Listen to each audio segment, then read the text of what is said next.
अभी सोच रहे हैं 2024 सितंबर इनटेक में आने का। बैंक से लोन लेके अपना एजुकेशन करने आ रहे हैं या किसी हम लोग की जॉब सिनेरियो यहाँ पे क्या है भाई। टू द पॉइंट मैं ये बोल रहा था कि कुछ अपने पास सेविंग्स लेके आना।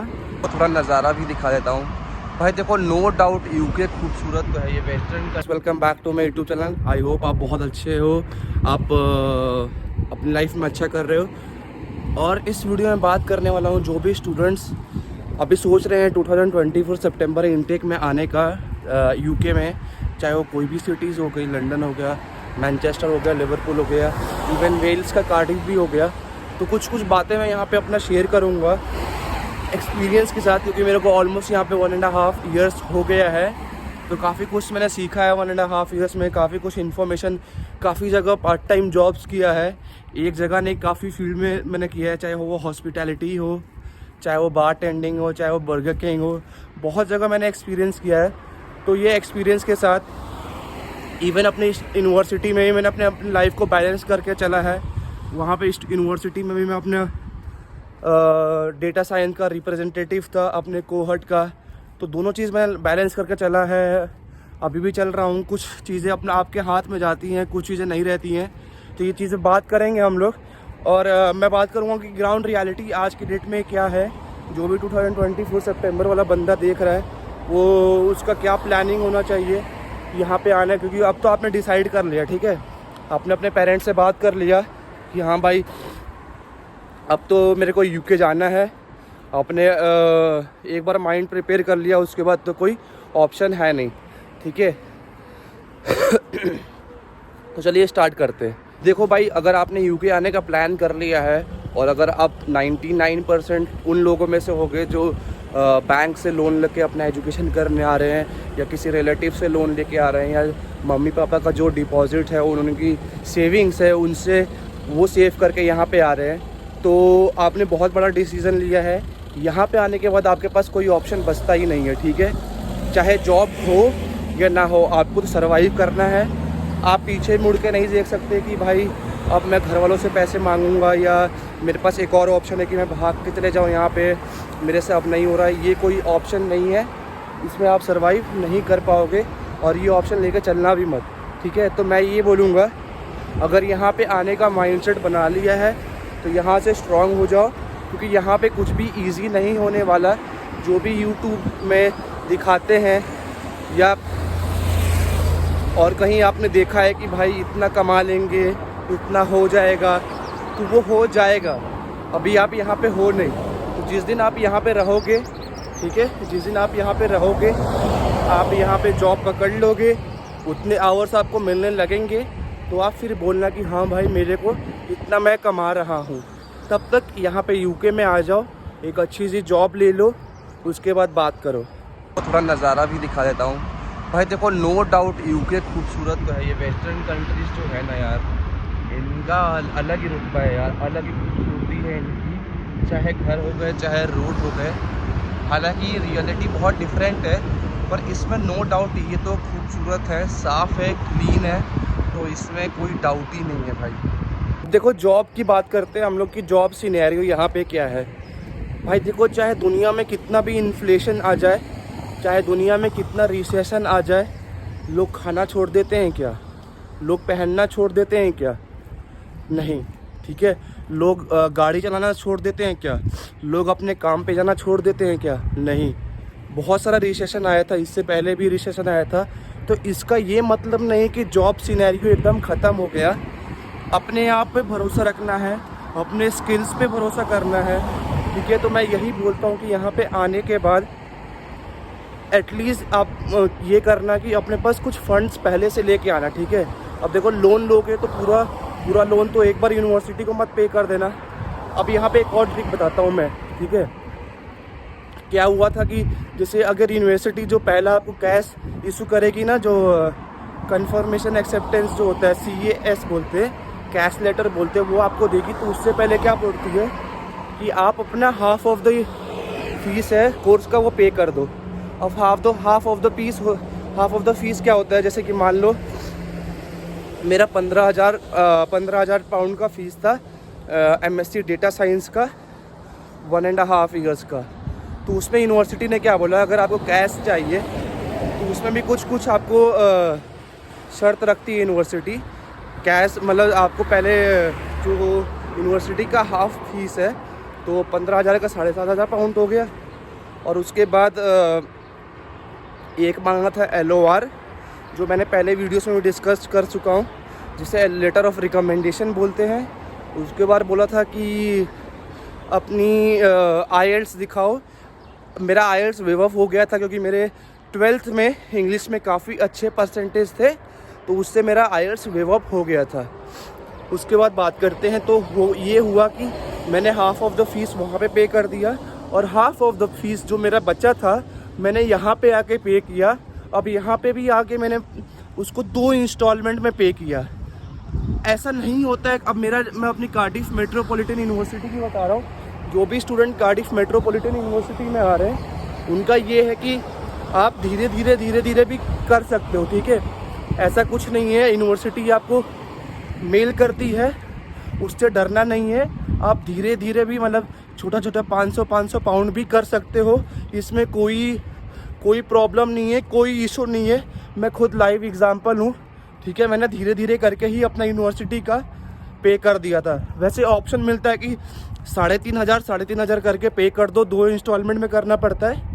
एक हमारा मई में था क्योंकि मैं जनवरी 2023 इनटेक में आया था, तो एक हमारा मई में था और दूसरा हमारा सितंबर में था। सितंबर में पर मैंने क्या किया, मैंने 2 बार में नहीं किया, मैंने धीरे धीरे करके सब फिनिश कर दिया। टू द पॉइंट मैं ये बोल रहा था कि कुछ अपने पास सेविंग्स लेके आना। 800-900 पाउंड, 1000 पाउंड भी चलेंगे।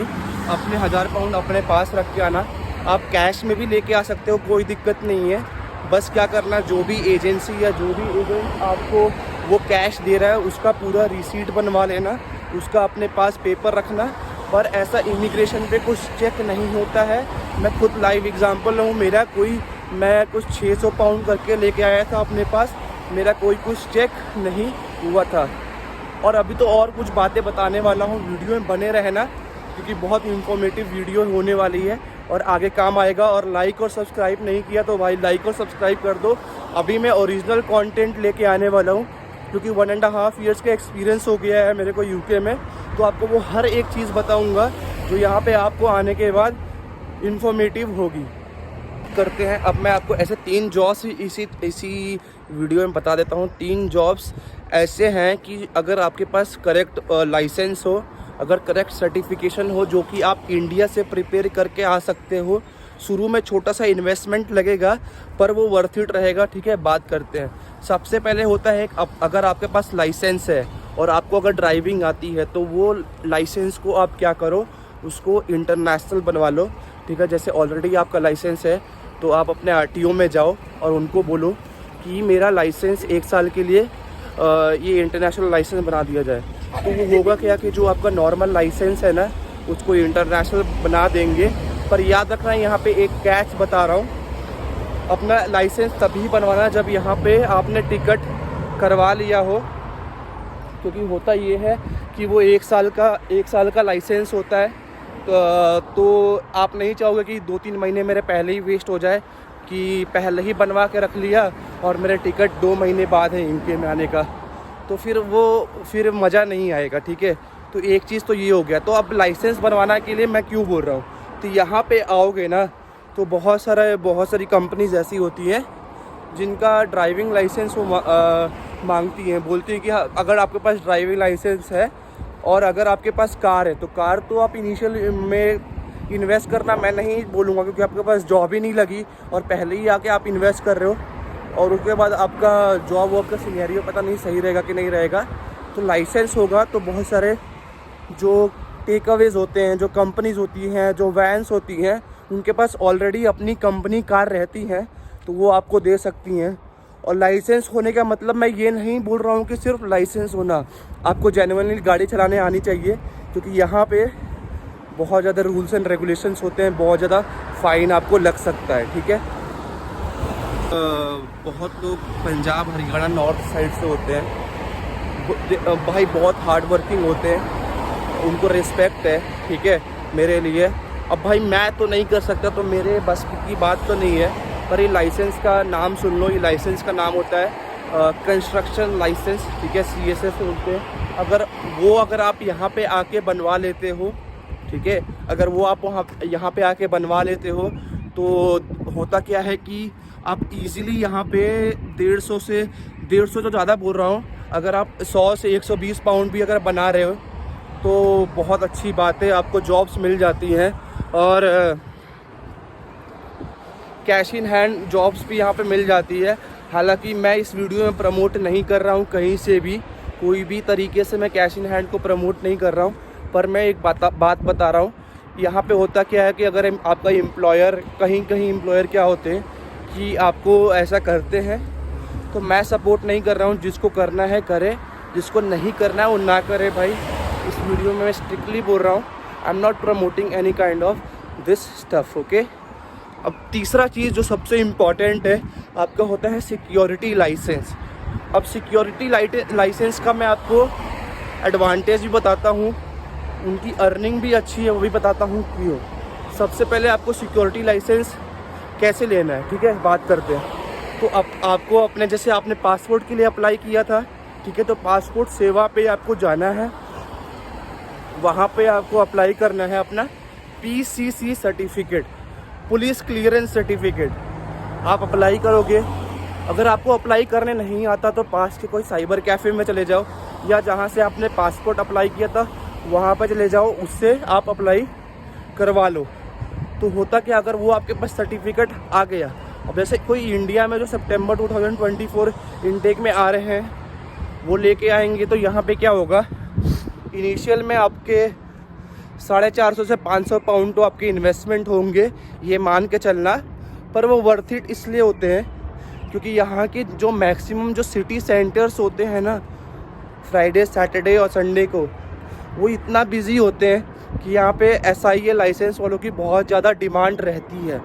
और ये लोग SIA लाइसेंस वाले मिनिमम वेज में काम नहीं करते हैं।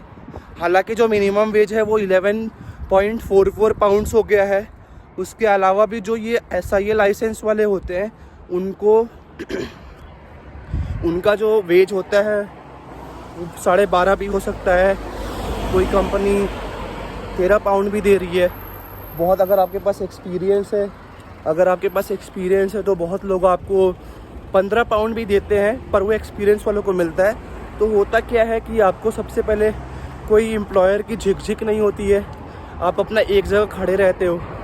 अगर अच्छी जगह पे मिल गया जहाँ पे आपको सिर्फ कोई कंस्ट्रक्शन साइट वाला का देखना है, तो बढ़िया ईयरपॉड्स लगाओ और आप अपना गाने वाने चलाओ, मूवीज़ देखो और इन्जॉय करो, ठीक है। तो ये होता है SIA लाइसेंस होने का फ़ायदा। और इसका एक रीज़न और बताता हूँ, SIA लाइसेंस का होने का फ़ायदा ये होता है, चाहे कंपनी का घाटा हो, चाहे कंपनी का फ़ायदा हो, चाहे ऑफ सीज़न हो, चाहे ऑन सीज़न हो, आपके अपने आवर्स मिल जाएंगे। 20 आवर्स मिल जा रहे हैं, 800 पाउंड, 850 पाउंड आपको आ जा रहे हैं, बहुत अच्छा कमा रहे हो। 400 पाउंड मान लो आप अपना किराया दे देते हो, ठीक है।